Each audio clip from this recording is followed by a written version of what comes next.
All right, some breaking news coming in now. Well, Jharkhand Minister Sudivya Kumar has appealed to the students on the JPSC dispute, saying, and I quote, dialogue will be the solution, not agitation. The government has asked the students to postpone 10th of August Assembly March. The minister also said that the government is committed to meeting all demands. The CID will file a charge sheet within 90 days. Listen in. लगातार 3 दिनों की marathon वार्ता के बाद बहुत सारे बिंदु ऐसे थे जिन बिंदुओं पर सरकार ने बड़ी उदारता दिखाते हुए कल के प्रस्तावित आंदोलन को बच्चों को उस आंदोलन से को न करने का प्रयास किया, लेकिन ये बड़ा दुर्भाग्यपूर्ण रहा कि इन तमाम प्रयासों और कोशिशों के बाद भी बच्चे पूरी तरीके से सहमत नहीं हुए। अगर बिंदुवार चर्चा मैं करूं तो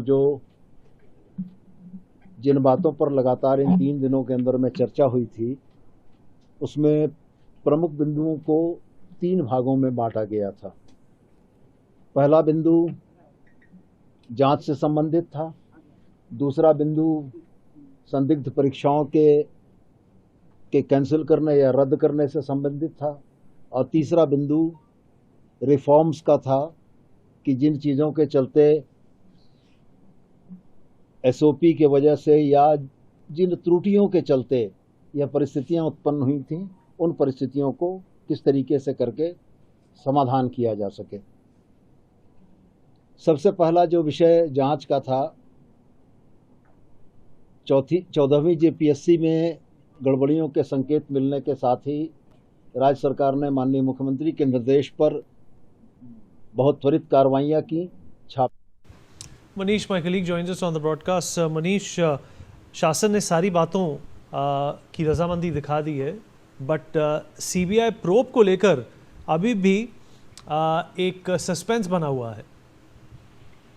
देखिए, सस्पेंस नहीं, सरकार की तरफ से अभी जो ऑफिशियली प्रेस कॉन्फ्रेंस किया गया है, तो इसमें इन्होंने दो टूक कहा कि जेपीएससी फर्स्ट और जेपीएससी सेकंड की भी सीबीआई जांच इंक्वायरी हुई थी। उनका ये आरोप है कि 20 सालों में पूरे राज्य ने देखा कि कैसे सीबीआई ने जेपीएससी मामले की जांच की, पे लिपापोती की, और किस तरह से ये पूरा मामला जो है खटाई में पड़ गया।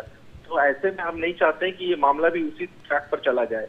सीआईडी को हमने कहा है कि 3 महीने के भीतर इस पूरे मामले में चार्जशीट फाइल करेगी, और हम फास्ट ट्रैक कोर्ट का गठन करके इस पूरे मामले में जो भी दोषी लोग होंगे उसको हम सख्त से सख्त सजा दिलाने का काम करेंगे। तो यहाँ पर मामला, क्योंकि सीबीआई के पीछे एक पॉलिटिकल एक एंगल भी है, वो ये कि बीजेपी, ये कांग्रेस और जेएमएम की जो ज्वाइंट ये सरकार है आज, चाहे इसमें आरजेडी भी घटक दल है, ये कभी नहीं चाहेंगे कि सीबीआई के पास मामला जाए, और उसके जरिए इनका ये मानना भी है कि सीबीआई के पास जैसे ही मामला जाएगा, बीजेपी कहीं ना कहीं अंदर खाने से इस पूरे मामले को जो है राजनीतिक रंग और देने की कोशिश करेगी और जांच को भी प्रभावित कर सकती है। ऐसा इससे कुछ नेताओं का क्या मानना है। ऐसे में इस पूरे मामले में सीबीआई इंक्वायरी से ये लोग को आगे नहीं जाना चाह रहे हैं, और उसके पीछे तर्क भी ये दिया जा रहा है कि सीबीआई का एक्सपीरियंस जो है जेपीएससी के मामले में झारखंड में वो अच्छा नहीं रहा है। दूसरी तरफ अगर हम बात करें कि ईडी के मामले की अगर बात करें, तो उसको उन्होंने कहा है कि अगर जरूरत पड़ेगी तो हम ईडी से भी इस मामले में इन्वेस्टिगेशन करा सकते हैं, क्योंकि जो आर्थिक लेन देन हुआ है, जिन लोगों ने पैसों के जरिए संपत्ति वगैरह इकट्ठा की है, तो उनकी संपत्तियां जब्त हो। इस मामले में सरकार जो एक तरह से मन बना रही है, लेकिन सीबीआई के हालत में सरकार तैयार नहीं हो रही है। लेकिन सिर्फ सीबीआई मामला नहीं है, जेएसएससी सीजीएल के जो रिजल्ट आए थे और जो अभ्यर्थी उस एग्जाम को क्लियर करके अभी नौकरी कर रहे हैं, उसमें सरकार का तर्क ये है कि इस मामले में कोर्ट को ऑलरेडी कई डायरेक्शन आ चुके हैं और उसके अनुसार हमने काम किया है। ऐसे में अगर हम परीक्षा रद्द करते हैं तो निश्चित रूप से इसमें बहुत सारे कानूनी अड़चन